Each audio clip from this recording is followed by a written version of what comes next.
Sveiki, mīļie! Nu tad esmu atkal klāt ar jaunu epizodi YouTube un arī citur, kur jūs mani redzēsiet ar šo video.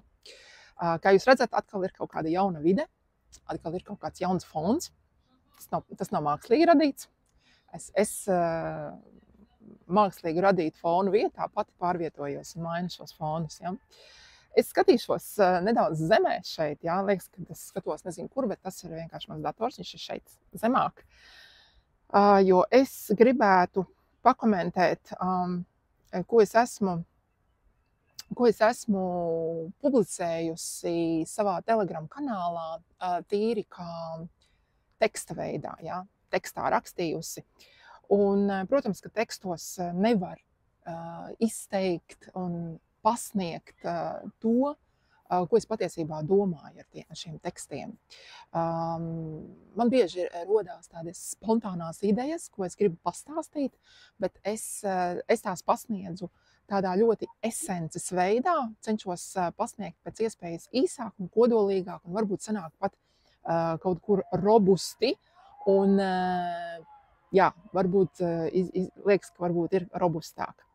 Bet es domāju, ka varbūt tas arī nav nemaz tik slikti, jo tādā veidā mēs varam redzēt šos kontrastus, kā mēs dzīvē, ka mēs ejam, mēs redzam kontrastus. Tāpēc man, piemēram, šodienas pēdējā tēma man bija, lai patiesi iepazītu gaismu, ir jāsāk ar tumsu. Jā, man ļoti iedvesmo šis teiciens.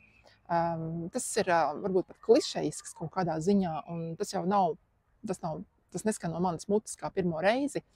Un kā turpinājums ir šim teicienam vai šai domai ir, kā tikai tumšā alā vai tumšā tunelī tu patiesi vari ieraudzīt, no kurienes nāk tā spožākā gaisma. Iespējams, ka tajā tunelī esot, mēs redzam dažādus gaismas avotus. Bet galvenais būs tas, kas spīdēs visgaišāk. Ja? Un tas arī būs tas tavs ceļš. Man fonā ir stadions. Stadionā šobrīd notiek tātad sporta spēles. Un tur ik pa laikam kāds ļoti skaļi, tātad ir skaļas ovācijas. Es ceru, ka tas netraucēs mani sadzirdēt, jo es lietoju šodien jauna lietiņa man ir, jā, man ir jau tehnoloģiski upgrades, gumligā ir mikrofons. Aleluja! Jā, tātad es kaut kā te mēģinu pieslēgt, bet labi. Man līdz galam neslēdzās tas, ko es gribētu pieslēgt, bet internets iet, tas ir galvenais. Ko es gribētu pateikt? Jā, šodien tātad es gribētu parunāt par to, kā īpaši cilvēki, kas ir izgājuši, tātad, parasti tie cilvēki, kas mani ierauga pirmo reizi, ir cilvēki, kas iet 7 dienas svaigēšanas izaicinājumu vai 21 diena augļu ēšanas izaicinājums. Un šie izaicinājumi iespējams kādam var šķist kā tādi, varbūt sākotnēji šķiet kā tāda, izklaidīta, jā, tur paēdīsim auglīšus, papriecāsimies par dzīvi, uzlabosim omu, atvieglināsim vispār savu sajūtu, ja sajūtu līmenī paliksim vieglāki, kas arī tā ir, tas noteikti tā arī ir. Bet reti kurš iedomājās un arī izprot, kas tas patiesībā ir šis ceļojums. Ja? Šis ceļojums ir ļoti nopietna sevis attīrīšana, sava ķermeņa attīrīšana, savu tātad noslāņojumu, atbrīvošanās no šiem noslāņojumiem, ko mēs esam ne tikai savās dzīves laikā ieguvuši, ja? Bet arī mantojuši. Un šis noslāņojums, ko mēs to mantojam kā vājumus, kā mūsu Tātad šie vājumi, orgānu sistēma vājumi, ja, endokrīno dziedzeru vājumi, kas ir ļoti izplatīta tēma un izplatīts vājums vispār cilvēcei. Es teiktu, ka ņemot vērā to uzturu, ar kādu tiek barota cilvēce, mums nebūtu jābrīnās par to, ka kādā stadijā šobrīd esam mēs visi. Tā skaitā arī es. Arī es šo ceļu uzsāku tikai tāpēc, ka mani neapmierināja manas pašas veselības stāvoklis, izskats, vispār noskaņojums stadija, kādā es biju savā dzīvē. Un tas mani uzved uz šī ceļa. Un man ir kāds cilvēciņš, kas rakstīja pēc 21 dienu augļu ēšanas izaicinājuma, es sapratu, ka tiek izaicināta visa mana dzīve, un ka tas būs ļoti grūti. Es neesmu tam šobrīd gatavs. Un te es arī esmu, tāpēc arī publicējusi šo mazo publikāciju, ko es varbūt mēģināšu arī tā kā citēt, ja, ka runā, ka svaigēšana un būt augļos ir manā esošajā dzīvē pilnīgi nereāli. Bet kāpēc? Kāpēc tas ir nereāli? Kāpēc kvalitatīvas degvielas došanas savām šūnām un savam organismam ir kaut kas nereāls? Tas ir jautājums. Vai tad mēs negribam būt un iegūt šo augstāko performanci, ko mēs varam sasniegt ar enerģētiski jaudīgu uzturu, elektriski dzīvu uzturu, kas nav termiski apstrādāts, kas nav pārveidots, kas nav mainījis šo dievišķo kodu savu, ja? Jo mēs jebko, ko mēs termiski apstrādājam, arī vai tie ir dārziņi, vai tie ir zaļumi, vai tie ir augļi. Pat augļi tiek termiski apstrādāti un pārveidoti un konservēti un vārīti un pasterizēti un visādos veidos. Cilvēks mēģina kaut kā vienalga tiešām bojāt savu uzturu. Un tad, kad mēs runājam par reālu sevis un tātad sevis mīlēšanu patiesībā, ka mēs vairs neesam gatavi savā ķermenī likt šo degradējošo uzturu, kas patiesībā noslogo organismu, jo jebkurš uzturs, jebkurš ēdiens noslogo mūsu gremošanas traktu, vai gremošanas traktu, aknas noslogo jebkurus orgānus, jo tas ir darbs. Tas ir orgāniem darbs tikt galā, ja, ar šīm vielām, ja, ar šiem ķīmiskajiem savienojumiem vai elementiem. Bet svaigēšana ir vismazākais darbs. Protams, ka mums ir kaut kas jāēd. Visa dzīvā radība ēd kaut ko, ja? Dzīvnieki ēd. Mēs sevi, es domāju, tādā fiziskajā plānā, mēs sevi varam pielāgot dzīvniekiem. Mēs esam pie dzīvnieku klases, mēs piedaram pie sugas Frugivore. Tā ir augstākā primātu suga. Ja kāds vēlas nomest savu ķermeni malā un par to nedomāt un uzskatīt, ka viņš ir tikai dvēsele, ka viņš ir tikai šī garīgā būtne, ka fiziskais plāns nav svarīgs, protams, to var darīt. Bet, ja tu neesi sevi attīrījies, tad ļoti grūti šim ķermenim būs tikt līdzi tavam garīgajam lidojumam, teiksim tā, ja? Un vienā brīdī dvēsele šo ķermeni var atstāt, jo tāpēc, ka viņa vienkārši nespēs pavilkt šo jaudu, vai ķermenis nespēs pavilkt, proti šo jaudu, otrādāk es gribēju teikt, ja? Jo ar šo garīgo atklāsmēm, ar šīm garīgo izaugsmi, mēs savā ķermenī palielinam jaudu. Un jebkādas jaudas ienākšana mūsu ķermenī izraisīs detoksa simptomus. Šī jauda, šī enerģija, vai tā nāk no augļiem, vai tā nāk no augstās peldes, vai tā nāk no elpošanas, vai tā nāk no nēšanas, vai tā nāk no meditācijām, vai tā nāk no dejas, no dziesmas, vienalga, kas ar tās paaugstinātās apziņas stadijas, ja, iedarbina organismā šīs augstās enerģijas, kas stumj ārā tātad visu pārējo, kas neatbilst šīm frekvencēm, kas neatbilst šīm enerģijām. Ja? Un tāpēc es, piemēram, uzskatu, ka ēšana svaigi un vienkārši būt šeit un tagad, un neko nesarežģīt, patiesībā ir gaužām vienkārša. Tas ir visvienkāršākais, ko mēs varam darīt. Tas ir mēs savā ķermenī liekam tikai svaigo. Mēs liekam tikai to, ko ir uzlicis uz šīs zemes dievs, vai to, ko mēs varam dabūt no zemes, vai tas ir ābols, vai tas ir bumbieris, vai tas ir burkāns vai biete. Par to, protams, es arī vēl sīkāk runāju savās tātad ilgtermiņa reģeneratīvais detoks ar svaigēšanu ilgtermiņa grupā, un arī manos kursos mēs runājam jau atsevišķi jau par katru no šiem augļu, dārzeņu, zaļumu kategorijām, kā tas iedarbojās uz ķermeni. Ja? Bet būtībā, es domāju, tādā pašā esencē ir jāsaprot to, ka tā ir enerģijas un jaudas palielināšana ķermenī. Un ja mēs to darām ar uzturu, tas notiek daudz lēnāk, tas var notikt daudz lēnāk, bet arī tā pašā laikā tas notiks tavā tempā, teiksim tā.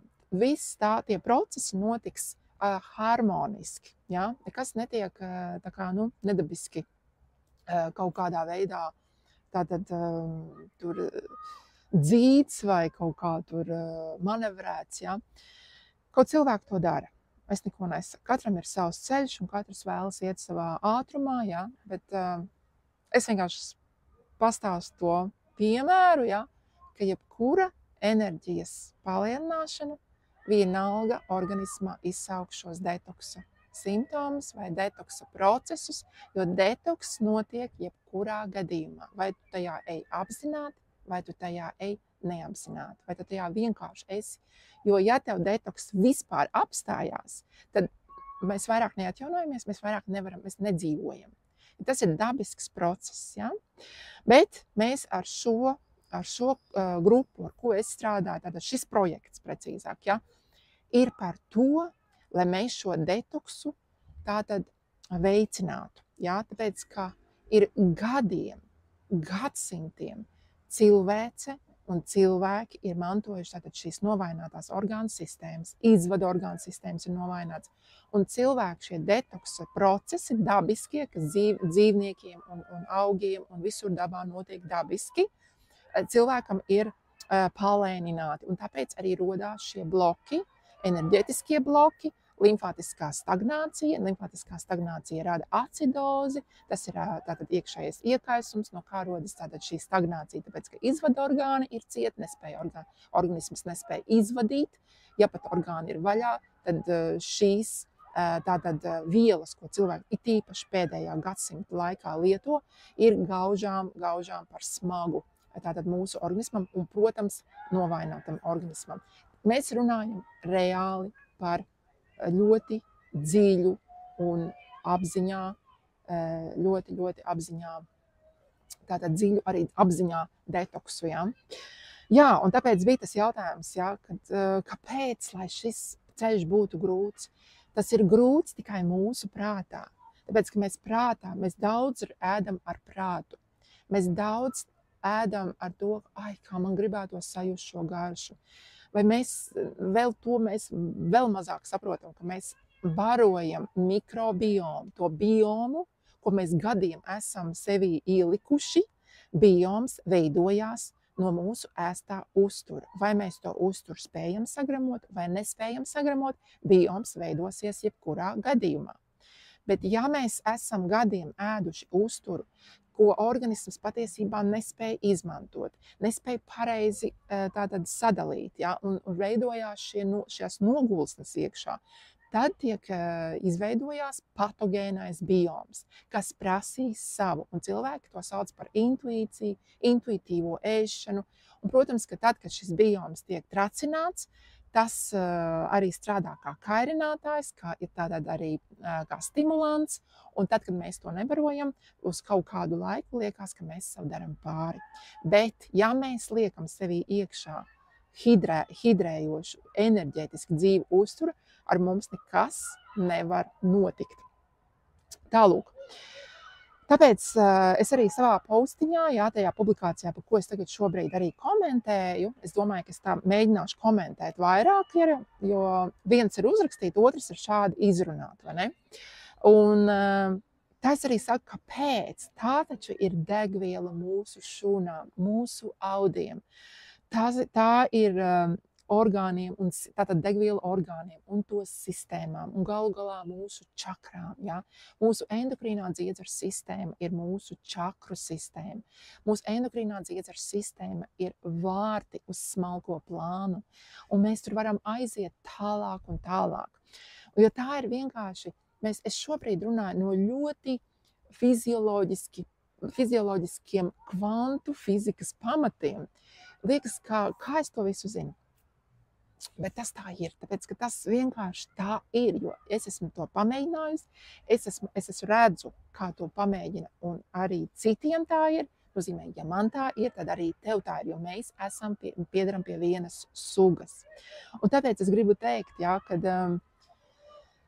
ka dzīves uzturs nāk ar tātad augļi, ogas, melons, ir tīpaši, jo mēs arī runāju šajā visā projektā, es runāju par reģeneratīvo detoksu, par terapeitisko detoksu. To var uztvert arī uz laiku. Tas nav, ka tev jāpaliek visu mūžu tajā iekšā, Bet vienīgais ir tas, ka mums ir jārēķinās, ka mums jau tas uzslāņojums nav radies tikai mūsu dzīves laikā. Mūsu dzīves laikā un plus mantotais. Mēs savā dzīves laikā atbrīvojamies no šīs limfātiskās stagnācijas, mēģinam atbrīvoties. Bet mums ir jāstrādā vēl pēc tam uz mantotiem ģenētiskiem vājumiem. Un tas paņems laiku. Ir pat tāds nerakstīts likums. Cik gadus tu esi ēdis to, kas nav tev domāts sugai, tik gadus tev būs jāēd to, kas ir domāts sugai. Un varbūt pat nedaudz vairāk, jo mums jārēķinās, ka mums ir šis ģenētiskie tātad mantojums, ģenētiskie vājumi. Ja? Un galu galā, tad, kad tu uzsāc šo ceļu, man visi cilvēki, visi mani mīļie dalībnieki, kas strādā ar mani, vai ar 1-pret-1, vai strādā grupiņā. Mums ir jauka grupiņa. Mēs strādājam katrs savā tempā. Tur ir tātad informācija, tātad instrumenti informācijas veidā. Mēs tiekamies katru ceturtdienu Zoomos, un mēs katrs strādājam ar savā tempā, ar savu izpratni, un mēs gūstam rezultātus. Mums ir apbrīnojami stāsti, mums ir apbrīnojami rezultāti. Protams, ka tas paņems laiku. Bet saprotiet vienu, ka ja mēs izslēdzam ārā šo prāta konstruktu, ka mums ir vajadzīgs tikt no A uz B, vai mums jātiek no C uz Z, un mēs izslēdzam ārā un to baudam kā piedzīvojumu, kā ceļojumu, šis ir neaizmirstams ceļojums, tāpēc, ka kaut ko tādu reti, kurš ir darījis un darījis pareizi.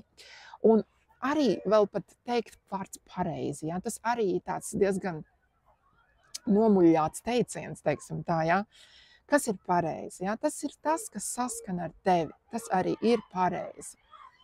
Es uzskatu, ka katrs šeit mēs esam nācis šajā pasaulē ar savu dvēseles sūtību, ar savu karmisko uzdevumu, ar saviem karmiskajiem noslāņojumiem, un katram ir vajadzīga šī dvēseles pieredze, lai dvēsele varētu augt tālāk, teiksim tā, es runāju no šīs inkarnācijas viedokļa, no šīs dualitātes puses, no savienot, kas ir virs, tas ir zem. Es šeit nāku kā garīga būtne, kas tātad gūst šo zemes pieredzi un ir mantojusi vai ieguvusi šo ķermeni, kas nepildīja, šīs zemes nebija tātad augstākajā performancē, nestrādāja kā nākas, un es sapratu, ka tas būs mans uzdevums to sakārtot. Un tad, kad man būs laiks iet, es aiz sevis atstāšu jau tīrāku savu ķermenisko būtību, jā, tātad šo avatāru, kurš aizies atpakaļ zemē, un tas būs jau citā kvalitātē. Tā ir mana tāda, teiksim tā, iedvesma, jā, vai mana motivācija, kāpēc es šo te visu daru, un ne tikai tāpēc, jā, ne tikai tāpēc. Ļoti daudz ir aspekti, kāpēc es šo daru. Es saprotu arī to, ka atpakaļ ceļa man vairs nav, jo es vēlos dalīties, man ir sajūta, ka man tas dara laimīgu, un es redzu, kā mani cilvēki, tie, kas strādājuši ar mani, kļūst savā vidē, savās ģimenēs, savā draugu lokā, turpina nest šīs zināšanas un spēj palīdzēt saviem cilvēkiem. Un tas ir brīnišķīgākais, ko mēs varam viens otram dot un darīt. Mēs šo dārzu paplašam, mēs viņu tātad paplašinam un tātad šīs zināšanas tātad dodam tālāk. Tāpēc tas, ka mums nav laika, vai mums ir kaut kādi apstākļi, kas mūs nospiež, kas mums rada nērtību, kas mums rada kairinājums, ja? Jā, katrs mēs esam, kā jau es arī teicu, atnākuši ar šo uzdevumu. Man ir ļoti liels prieks, ka jūs esat pieslēgušies tie, kas ir bijuši ar mani 21 dienu augļēšanas izaicinājumā, kas ir bijis 7 dienas svaigēšanas meistardarbnīcā, kas joprojām ir atvērta, tā ir atvērta nepārtraukti, tur jūs varat ienākt jebkurā brīdī. Un man ir prieks, ka jebkurš no jums ir kaut ko tajā atradis priekš sevis, ko tu varēsi izmantot, un agri vai vēlu tu vienalga tajā ieiesi. Un tas nenotiks iespējams uzreiz, ja? Un tas ir ok. Tas arī ir, viss ir kārtībā, nav visiem jālec pēc vienas stabulas, vai ne? Un tā ir, un es tātad turpinu, jā, tātad šo publikāciju, ko es biju nopublicējusi svaigēšanas terapiju ar Gundagu, jā, man ir tātad Telegram kanāls, jā, kur arī nosaukums pa laikam mainījās, bet tagad ir svaigēšanas terapija ar Gundagu.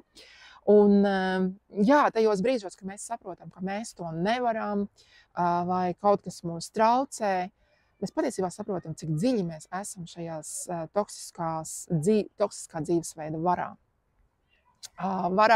It īpaši, ja mums ir veselības problēmas, it īpaši, ja mēs savā dzīvē neesam laimīgi, it īpaši, ja mums ir depresija vai mums ir kaut kādas citas mentāla rakstura problēmas vai saslimšanas, ja? Es tās nesauktu par saslimšanām, es personīgi uzskatu, mans personīgā sajūta, es pati esmu bijusi depresija, ļoti dziļā depresijā, un es sevi izcēlu ārā no tās depresijas, bez zālēm. Jā, man bija izrakstīts zāles, es sapratu, ka es ar tām zālēm nekādīgi nespēju, sakarīgi domāt, ne vispār būt. Es biju nepriecīga, ne bēdīga, es biju nekāda. Un es vienkārši sāku kaut ko darīt, ja? Būt aktīva. Vienkārši action, angliski ir action. Vienkārši nevar tikai, teiksim tā, mēs varam meditēt, mēs varam domāt labas domas, mēs varam gūt zināšanas, bet tam visam ir vajadzīgs arī šajā pasaulē ir tas emotion. Emocija, protams, to kustina visu, bet mums ir jārezonē ar šo emocijas plūsmu. Ja mums prasa dzīve, tātad kaut ko darīt arī fiziskā plānā vai ar savu veselību, vai kaut kur tiešām fiziski braukt un darīt, tad tas ir jāceļās un jādara. Ja? Un tad slinkums mūs nekur neaizvedīs. Tāpēc, komentējot arī jūsu šo, tādu, teiksim tā, faktu vai tādu rezumē, kad es to nevarēšu, varēsi. Ja tu patiešām gribēsi, to visu var sakārtot. Protams, domāšana jāmaina, jo arī bez domāšanas maiņas nekas nebūs. Mēs nevaram izmainīt dzīvi un izmainīt savu tātad veselību vai uzlabot veselību, darot to pašu, kas to ir tātad sabojājis vai to ir radījis. Ja? To slimību vai to dzīvi, kas mums nepatīk, mēs nevaram izmainīt to pašu domāšanu, kur mēs to radījām. Tā kā loģiski, vai ne?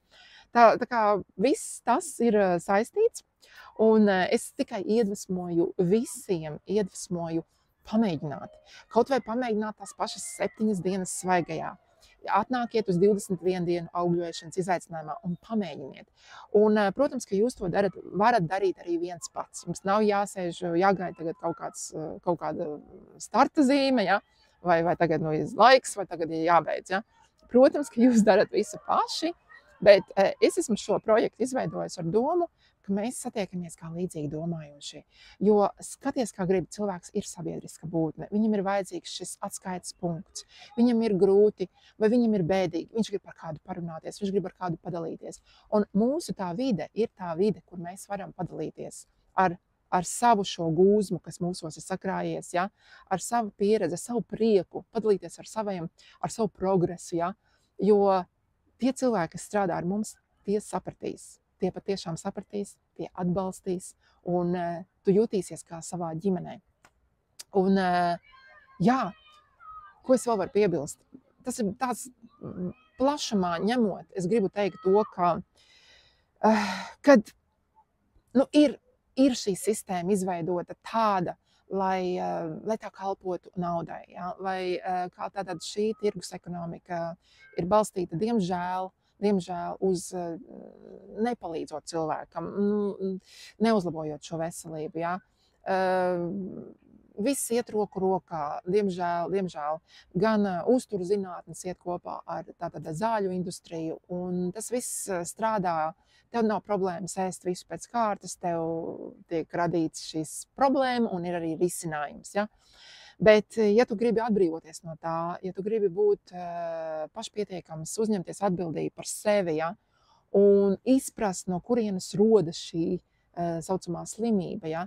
Tad atnāc un pamēģini, paskaties, kā tas strādā, izpēti uz sevi. Tev nav jāklausās mani, ka tas tagad Gundaga tā teica, un tā ir. Tev ir visas iespējas to pamēģināt pašam un saprast. Saprotiet? Tev ir iespēja pašam to visu saprast. Tāpēc bieži vien tie, kas pie manis atnāk, viņi saprot, un lai būtu kāds, kas patur rociņu, jo es izprotu tātad šos visus procesus, kas notiek, ja? Tātad es varu kliedēt bažas, es varu kliedēt visas bailes, ja? Ja notiek kaut kādi detoksa simptomi, tad, protams, kad ir foršāk, un es to arī ieteiktu strādāt ar zinošu cilvēku, ja? Vai tā esmu es, vai kāds cits, kas ir apmācīts tieši kā detoksa instruktors. Lūk. Tas tā kā būtu tas tāds galvenās vadlīnijas, ko es pēc ilgiem laikiem gribēju ar jums parunāt šajā brīnišķīgajā vidē. Un es nevaru sagaidīt, ka būs vasara. Šobrīd ir ziema arī šeit. Esmu Francijā, Dienvidfrancijā. Tā ziema ir maigāka, bet vienalga. Man ir pavēsi. Bet jā, tātad līdz nākamajai reizītē, tad es katru publikāciju mēģināšu atrunāt. Tātad mēģināsim ne tikai rakt, ka es iemetu kādu īsu tātad definīciju par kaut ko, bet es to arī paplašināti izrunāju. Tā kā esam zaļi, mēs esam ekoloģiski, mēs esam zaļi, mēs esam zaļāki par zaļiem, mēs esam vēl krāsaini kā varavīksne. Un pareizā varavīksne, tā varavīksne, kas ir elektromagnētiskā enerģija. Elektromagnētiskā enerģija ir krāsas, ir gaismas spektrs. Un tā ir varavīksne, un tie ir augļi. Tie ir augļi. Un neklausīties neko citu. Tā ir tikai daba un augļi un varavīksne. Paldies jums liels, un uz tikšanos nākamreiz.